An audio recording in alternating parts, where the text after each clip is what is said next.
Acara ini dipersembahkan oleh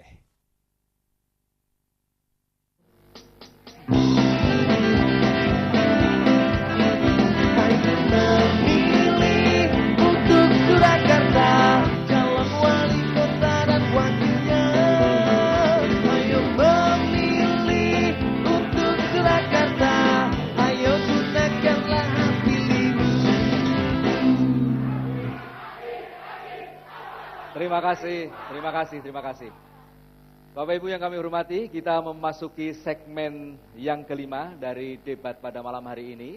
Segmen yang kelima ini, pasangan calon memberikan pertanyaan kepada pasangan calon lainnya, kemudian pasangan calon lainnya menjawab, dan kemudian yang pemberi pertanyaan akan menanggapi jawaban dari pasangan calon pemberi pertanyaan.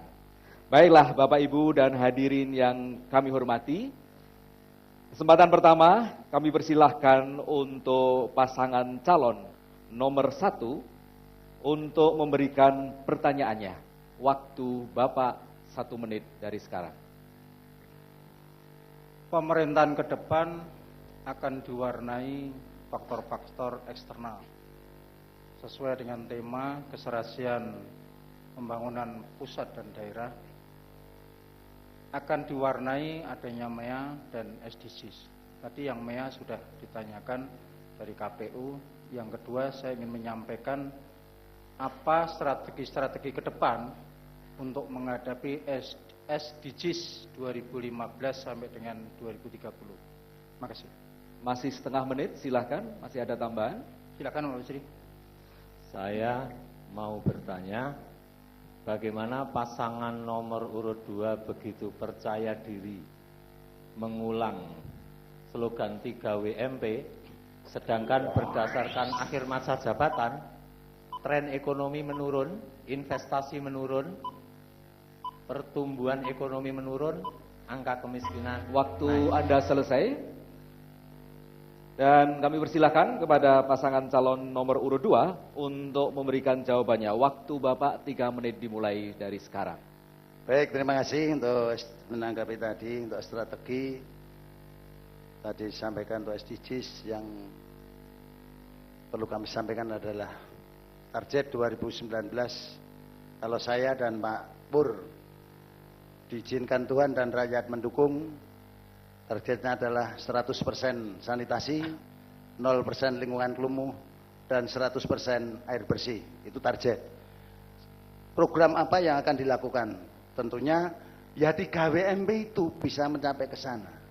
Lingkungannya sehat, masyarakatnya sehat, airnya bersih, lingkungan tidak tercemari. Itu salah satu faktor yang nantinya akan kami sampaikan. Yang kedua, ekonomi turun dan lain sebagainya, dolar naik. Namun perlu kami sampaikan kepada seluruh rakyat Solo yang namanya calon wali kota dan wakil wali kota, di dalam menyusun visi dan misi, tentunya tidak lepas dari satu, Perda Visi Misi Kota Surakarta. Yang kedua tentunya RPJP, rencana pembangunan jangka panjang tahun 2025, itulah kerangka acuan yang selalu kami lakukan. Lah sehingga kalau setiap ganti pemimpin membuat visi dan misi sendiri, rakyat Solo nanti jadinya apa? Itu pertanyaan jawaban yang kami sampaikan. Lah sehingga 3WMP tidak ada kaitannya dengan ekonomi menurun, dolar naik. Yang penting bagaimana rakyat Solo ini bisa dilayani kesehatannya, bisa menyekolahkan anaknya, bisa bekerja mendapatkan nafkah, dan bagaimana upaya pemerintah kota ini memberikan intervensi-intervensi kepada masyarakat di dalam menjaga ekonomi kestabilan yang ada di Kota Surakarta. Tentunya hal ini tidak bisa kami sampaikan sendiri. Pak Pur silakan untuk menambahkan. Di samping itu, Pak Anung dan Pak Fajri, landasan utama kita itu adalah lurus ikhlas. Itu yang penting dalam rangka mengabdi melaksanakan program 3WMP. Lurus ikhlas, bersih tanpa korupsi. Karena sebetulnya dari pertanyaan Pak Anung tadi, SDGs adalah kelanjutan dari MDGs. Iya. Ada 17 sasaran yang saya yakin kalau program 3WMP berhasil, otomatis SDGs program 15 tahun ke depan sampai 2030 akan berhasil kita raih. Terima kasih. Waktunya habis dan mohon sabar sebentar para pendukung.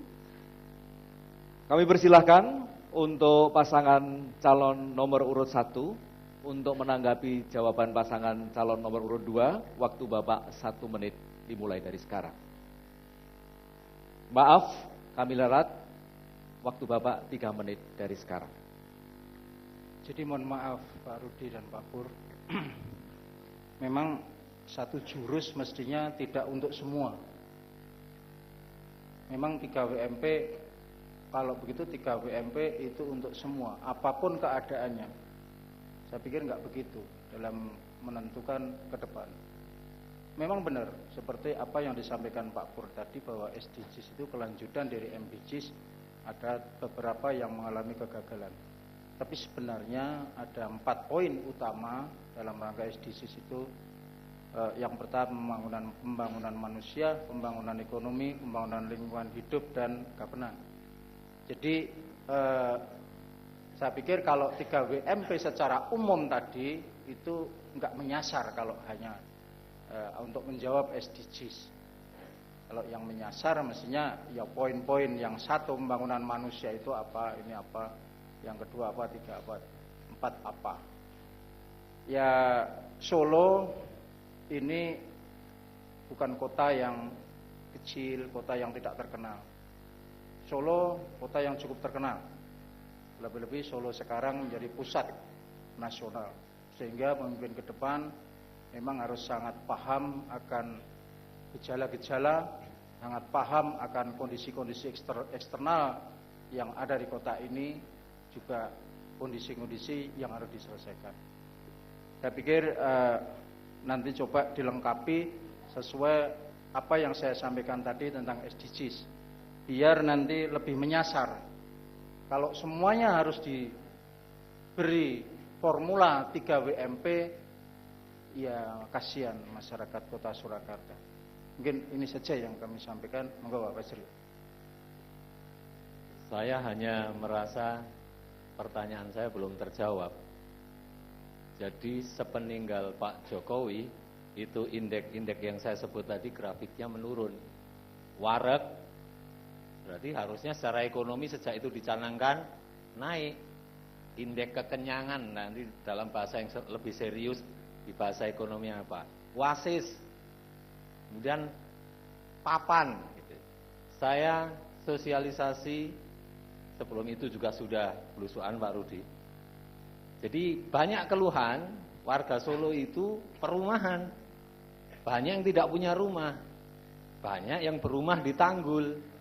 Papan itu seperti apa? Kalau kemarin belum berhasil atau gagal, kenapa ini dicanangkan lagi? Jadi saya hanya merasa belum terjawab apa yang saya tanyakan. Waktunya habis. Berikan tepuk tangan yang meriah untuk kedua pasangan calon kita. Sayang ini nanggapinya cuma sekali. Kalau dibiarkan nanti saling menanggapi terus. Baik, kami persilahkan selanjutnya kepada pasangan calon nomor urut 2 untuk menyampaikan pertanyaan kepada pasangan calon nomor urut 1. Waktu Bapak 1 menit dimulai dari sekarang. Terima kasih Pak Anung dan Pak Fajri yang saya hormati. Pemerataan pembangunan di mana saja harus dimaknai pembangunan lahir dan batin, jasmani dan rohani. Sebagaimana pembangunan di wilayah Solo Utara yang masyarakatnya sangat khas, dinamis, dan heterogen.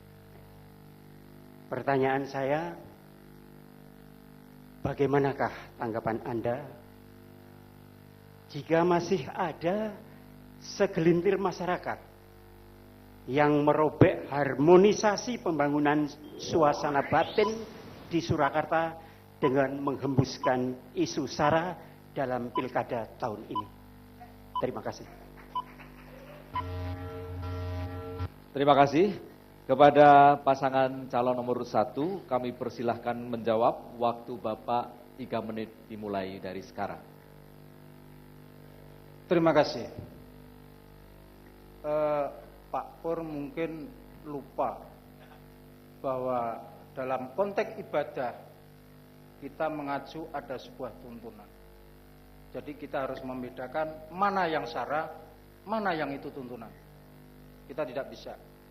Kalau semua tuntunan itu dikatakan SARA, ya pembangunan iman dan takwa manusia itu sendiri akan terganggu. Jadi kami harapkan semuanya dalam konteks arif dan bijaksana dalam menyikapi ungkapan-ungkapan masyarakat. Tidak hanya di Solo Utara, di semua Solo. Saya pikir kita harus bisa menjustifikasi mana SARA, mana yang itu memang tuntutan. Saya terus terang, kami juga umat beragama dan kami juga merasa berpendidikan dalam rangka berkompetisi di pilkada ini. Sekali lagi, saya tidak perlu harus melakukan namanya isu-isu SARA. Gak perlu. Saya akan gentle, akan lakukan dengan isu-isu yang membangun demi mencerdaskan kehidupan masyarakat Kota Surakarta. Itu saja. Masih ada waktu 1,5 menit. Pertanyaan yang disampaikan cukup spesifik. Satu tentang isu SARA, yang kedua menunjuk Solo Utara. Saya banyak bergaul dengan masyarakat Solo Utara, salah satunya Mojosongo. Ada di situ namanya Kampung Busukan.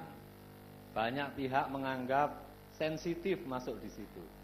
Dan saya sudah ke sana, saya sowan dari RT ke RT, bukan perorangan, dalam forum, dan saya menemukan masyarakat itu ternyata ketika diajak bicara baik-baik, ya, dengan bermartabat, mereka juga punya penyelesaian yang sangat dewasa. Terbukti saya diterima baik, saya ketemu dengan masjid-masjid di situ, saya juga diterima oleh Bapak Pendeta, saya juga diterima di masyarakat dalam pertemuan rutin RT. Dan kami bahas itu semua dengan datar dan biasa-biasa saja. Alhamdulillah, ada formula yang kemudian diterima oleh semua pihak. Demikian. Masih ada sekitar 20 detik. Kalau masih ingin menambah, cukup.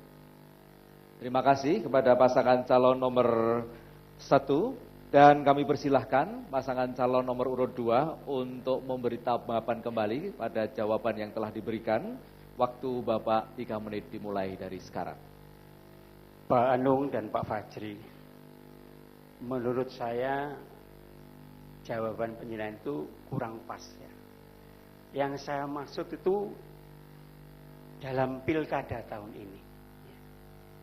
Kayaknya kita harus disadarkan bahwa kita itu hidup di Indonesia. Kita itu warga negara Indonesia. Tidak memandang agamanya apa, tidak memandang sukunya apa. Kita sama di mata hukum. Kita semuanya sama bisa mencalonkan diri sebagai calon wali kota maupun wakil wali kota. Dan kita semuanya bebas memilih calon yang kita kehendaki. Karena ada asas bebas dan rahasia. Jadi menurut saya jawaban penjenengan bagi saya kurang pas. Silakan Pak Rudi. Baik, terima kasih. Jadi kita nggak perlu bicara panjang lebar, konstitusi sudah mengatur. Setiap warga negara punya hak untuk dicalonkan dan mencalonkan tanpa memandang suku, agama, dan lain sebagainya di situ. Yang kedua, bahwa negara Republik Indonesia ini mempunyai dasar yang namanya Pancasila sebagai dasar negara dan ideologi bangsa Indonesia.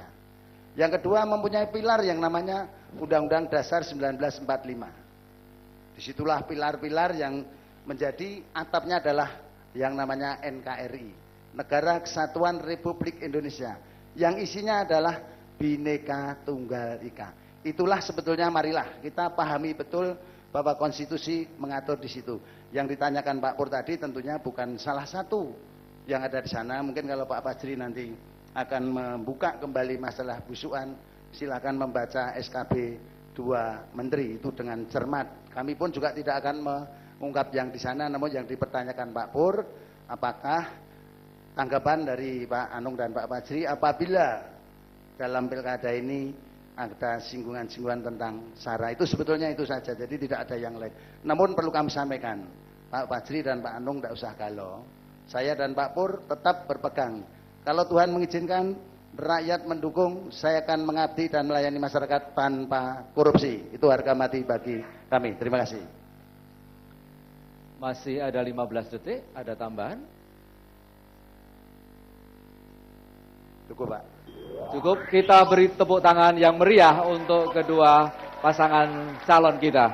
Bapak, Ibu, dan hadirin yang kami hormati, kita akan break sejenak untuk nanti masuk kepada segmen yang terakhir dari debat terbuka Pilkada Surakarta 2015. Kami persilakan Bapak pasangan calon nomor urut 1 dan pasangan calon nomor 2 untuk kembali ke tempat duduk. Terima kasih.